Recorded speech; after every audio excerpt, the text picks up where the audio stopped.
IPL 2025 এর প্রথম ম্যাচে Royal Challengers Bangalore RCB Kolkata Knight রাইডার্সকে কেকেআর সহজেই পরাজিত করেছে। কেকেআর 175 রানের লক্ষ্য দিয়েছিল, যা আরসিবি 16.2 ওভারে মাত্র 3 উইকেট হারিয়ে তাড়া করে জিতে যায়। ম্যাচ হারের পর কেকেআরের বিভিন্ন দিক নিয়ে প্রশ্ন উঠেছে। দেখে নেওয়া যাক ডিফেন্ডিং চ্যাম্পিয়নদের প্রথম ম্যাচে হারের 5টি প্রধান কারণ। টস হার। কেকেআরের হারের অন্যতম প্রধান কারণ ছিল টস হার। দুপুরের বৃষ্টিতে পিচে কিছুটা আর্দ্রতা ছিল, যার সুবিধা পেয়েছিল আরসিবির পেসাররা। সন্ধ্যায় স্পিনাররা কিছুটা সুবিধা পেলেও দ্বিতীয় ইনিংসের শিশিরের কারণে কেকেআরের স্পিনাররা তেমন সুবিধা পায়নি। ফলে টস জয় আরসিবিকে বড় সুবিধা দেয়। মিডল অর্ডারের ব্যর্থতা।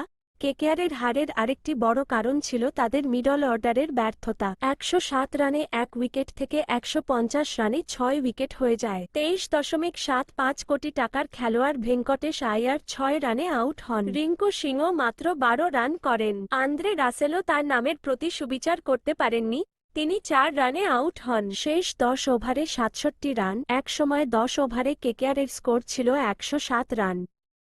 কিন্তু এরপর নিয়মিত উইকেট পতনের কারণে কেকেআরের রানের গতি কমে যায়। ইনিংসের শেষের দিকে যখন দ্রুত রান করার কথা ছিল, তখন নাইটরা রান করতে পারেনি। শেষ 10 ওভারে তারা মাত্র 67 রান করে। যেখানে তাদের 200 রান করা উচিত ছিল, সেখানে তারা 174 রানে থামে। বোলারদের ব্যর্থতা।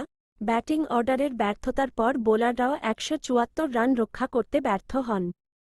সুনীল নারিন ছাড়া, যিনি 4 ওভারে 27 রান দেন, বাকি বোলাররা বৈভব আরোরা, স্পেন্সার জনসন, বরুণ চক্রবর্তী, হর্ষিত রানা সকলেই ওভার প্রতি 10 থেকে 14 রান করে দেন। ফলে কেকেআর ম্যাচে ফেরার কোনো সুযোগ পায়নি। রাহানের অধিনায়কত্ব।